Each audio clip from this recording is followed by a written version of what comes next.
کوئی قدم اٹھائیں تو صحیح، کوئی بات کریں تو صحیح۔ اور یار پانی جتنا مرضی بھی میلا کچیلا ہو جائے، آگ بجھانے کے کام تو آتا ہے کہ نہیں؟ تو اثر تو چیزوں میں ہوتا ہے۔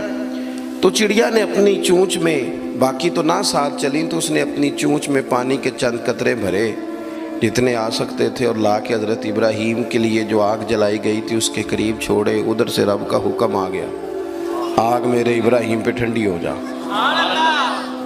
تو وہ چڑیا، وہ آگ ٹھنڈی ہو گئی، خدا کے حکم سے سلامتی والی ہو گئی۔ تو جا کے باقی چڑیوں سے کہنے لگی، دیکھا نا تمہیں کہتی تھی نا چلو، وہ قطرہ تو ایک ہی تھا پر حکم تو رب کا ہی آنا تھا نا، تمہیں کہا تھا نا چلو، اگر تم میرے ساتھ چلتی تو ہو سکتا ہے سیلاب بھی آ جاتا اور حضرت ابراہیم کے سارے دشمنوں کو بہا کے بھی لے جاتا۔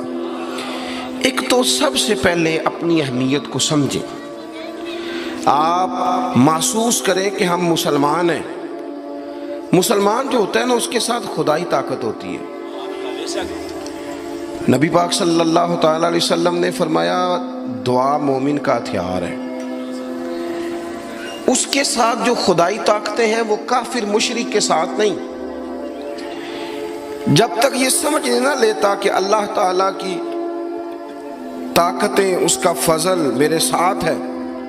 دیکھیں احد کے میدان میں جب ابو سفیان پکارے، ابھی کلمہ نہیں پڑھتے تھے، وہ پکارے، انہوں نے کہا کہ کدھر ہیں فلاں بن فلاں، فلاں بن فلاں کدھر ہیں، دیکھو تمہارے کتنے لوگ ہم نے شہید کر دیے۔ تو حضور نے صحابہ سے کہا اسے کہو کہ تم تو کسی مولا کو مانتے نہیں اور ہم کوئی لوارث تو نہیں، ہمارا تو رب رسول ہے، ان سے کہو ہمارے جو چلے گئے وہ شہید ہیں، جو بچ گئے وہ غازی ہیں۔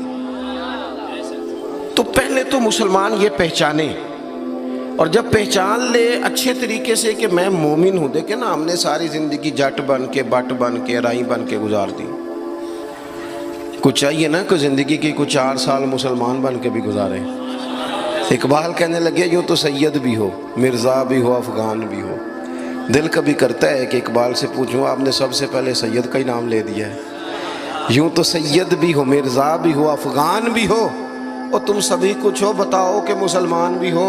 نعرہ تکبیر، نعرہ رسالت، نعرہ حیدری۔ تو سب سے پہلی بات تو یہ کہ مسلمان کو سمجھنا۔ دوسری بات یہ کہ جب وہ سمجھ لینا کہ میں ایک مومن ہوں، جس طرح باپ ہونے کی حیثیت سے کوئی ذمہ داریاں ہیں، استاد ہونے کی حیثیت سے کوئی ذمہ داریاں ہیں، ہماری کسی جماعت کا مقتدا ہونے کی حیثیت سے ذمہ، اس طرح بحیثیت مومن بھی ہماری کچھ ڈیوٹیاں ہیں۔ اللہ تعالیٰ نے قرآن مجید میں فرمایا والعصر، محبوب آپ کے زمانہ پاک کی قسم ہو، ان الانسان لفی خسر، بے شک انسان نقصان میں، خسارے میں، سب انسان نقصان میں، الا الذین، سوائے ان لوگوں کے، آمنوا وعملوا الصالحات، جو ایمان لائے اور پھر نیک اعمال بھی کیے۔ نرا ایمان نہیں، آپ جہاں بھی قرآن مجید دیکھیں گے نا، اگرچہ بچائے گا نرا ایمان ہی بندے کو، لیکن یہ جو اعمال صالح ہے نا، یہ ایمان ہی کا ثمرہ ہے، یہ اس کا نتیجہ ہے، یہ اسی کی شاخیں۔ بندہ مسلمان ہو تو اس کے کام بھی تو مسلمانوں والے ہو نا، مومن ہو تو اس کا رویہ بھی مومنوں والا ہو۔ ایسا تو نہیں ہے نا کہ آپ زبردستی منوائیں گے اور کوئی کام نہ کرے وہ مومنوں والا، لیکن وہ کہے کہ میں تمہیں منوا کے چھوڑوں گا۔ فرمایا ایک تو ایمان لائے، اور مضبوط ایمان، تگڑا ایمان، اور پھر وہ اعمال صالحہ کرے، اس کے کردار سے، گفتار سے، اٹھنے سے، بولنے سے، بات کرنے سے، لین دین کرنے سے، معاملات کرنے سے، تجارت کرنے سے، اسلام چھلکے، اس کا لب و لہجہ مسلمان ہو۔ اقبال کہنے لگے خرد نے کہہ بھی دیا لا الہ الا اللہ تو کیا حاصل، دل و نگاہ اگر مسلمان نہیں تو پھر کچھ بھی نہیں۔ یعنی اس کے اعمال بھی ہوں اسی طرح کے، اس کا رویہ بھی ہو مسلمانوں جیسا۔ حضرت باعزید بستامی کا زمانہ تھا، تو ایک مسلمان ایک یہودی کا دوست تھا، اکٹھے اٹھتے بیٹھتے تھے، گپ شپ ہوتی تھی، آنا جانا تھا۔ تو وہ مسلمان اس یہودی سے کہنے لگا تیرا میرا یارانہ بڑا پرانا ہے، تو مسلمان کیوں نہیں ہو جاتا؟ تو اس کا دوست تھا، بے تکلف تھا، سجن تھا، وہ کہنے لگا یار میں نے دیکھے ہیں 2 اسلام، ایک اسلام وہ ہے جس پہ تو عمل کرتا ہے، اور ایک وہ ہے جس پہ حضرت بایزید بستامی عمل کرتے ہیں۔ تو میرے ساتھ ہر جگہ چلا جاتا ہے، جہاں تمہارے دین نے منع کیا وہاں بھی چلا جاتا ہے۔ تو ایک تو ہے تیرے والا اسلام، جس طرح کی بولی میری اسی طرح کی تیری، جس طرح کا آنا بہنا اٹھنا بیٹھنا کھانا پینا میرا اسی طرح کا تیرا۔ تو اگر تم کہہ رہا ہے تیرے والا اسلام قبول کروں تو اس میں تو صرف ایک کلمے کا فرق ہے معاذ اللہ، باقی تو سب وہی ہے۔ اور ایک اسلام ہے حضرت بایزید کا، بولے تو سچ بولے، کھائیں تو طیب کھائیں، دعوت دیں تو خیر کی دیں، بات کریں تو بھلائی کی کریں۔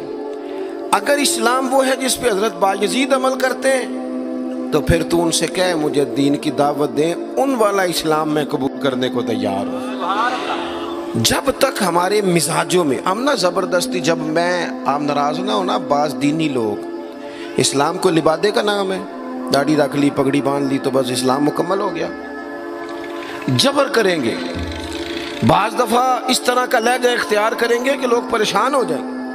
اور بھئی اسلام فقط ظاہری حلیے کا نام نہیں، آپ کو پتہ ہے عقیدہ اور نظریہ تو بات ہی ساری باطن کی ہے۔ آپ کے اندر دین کتنا ہے، آپ سچ کتنا بولتے ہیں، دیانتدار کتنے ہیں، حلال حرام کا فرق کتنا کرتے ہیں، اس سے آپ کے اسلام کا پتہ چلے گا۔ اس سے پتہ چلے گا کہ آپ کس قدر زیادہ مسلمان ہیں۔ صرف حلیے کا نام اسلام نہیں، میری بات کو یاد رکھیں۔ تو اللہ فرماتے ہیں کہ ایمان لاؤ، پھر ایمانداروں جیسے کام بھی کرو، اور پھر یہ نہیں کہ جس طرح کی ہوا ہو تم بھی ادھر کے ہو جاؤ۔ وَتَوَاصَوْا بِالْحَقِّ، تمہارا ایمان بھی ہو، اعمال بھی ہوں، اور تمہیں حق بھی کہنا آتا ہو۔ ہمارے ہاں لوگوں کا حق کہنا آتا ہے پر غریبوں کے بیچ۔ میں جی ہمیشہ سچ بولنا کدے نال، ماڑے بندے نال۔ میری گل کھری کرنا بھی، تو کھری گل ڈی ایس پی دے منہ تے کری جا کے، تیرا پتہ لگے یہ جڑی تو کھری گل کرنا ہے نا۔ دیکھو نا جی، آپ سارے لوگ مجھ سے پیار کرنے والے ہیں، میں جو مرضی کہوں آپ نے کہنا ماشاءاللہ، محبت سے ہیں نا آپ۔ مزہ تو تب ہے کہ ایوان اقتدار میں آپ جائیں، وہاں آپ سچ بات کریں۔ بہت سارے لوگ سچ بولتے ہیں دوسروں کے بارے میں، حالانکہ سب سے زیادہ سچ اپنے بارے میں بولنا چاہیے۔ لوگوں کے عیب چھپانے کا حکم ہے وہ دنیا بیان کرتی ہے، اور اپنے لیے استغفار کا معاملہ ہے وہاں لوگ دعویٰ نیکی کر جاتے ہیں۔ حق بات کی جائے، حق، اور یہ بات یاد رکھ لیں، جب آپ حق کے دائی ہیں پھر آپ کہیں میں سکون تلاش کروں، رات کو آرام سے سوؤں، دن کو موج سے کھاؤں، یہ ہو نہیں سکتا۔ حق کا رستہ بہرحال اس میں سپیڈ بریکر بھی آتے ہیں، اس میں کانٹے بھی آتے ہیں، اس میں تکلیفیں بھی۔ حضرت جنید بغدادی نے ایک بندے کا جنازہ پڑھا تو لوگ کہنے لگے جی سارے ہی انہوں چنگا آن دے رہے، بندہ ہی کمال تھا، کسی کو شکوہ ہی نہیں، سب ہی اچھا کہتے۔ حضرت جنید بغدادی فرمانے لگے اوہو غلطی ہو گئی، منافق کا جنازہ پڑھ لیے، یہ تو جس کے منہ پہ جاتا تھا اسی کا ہو جاتا تھا۔ آپ فرمانے لگے اگر سچی بات کرتا تو کچھ نہ کچھ مخالف بھی ہوتے۔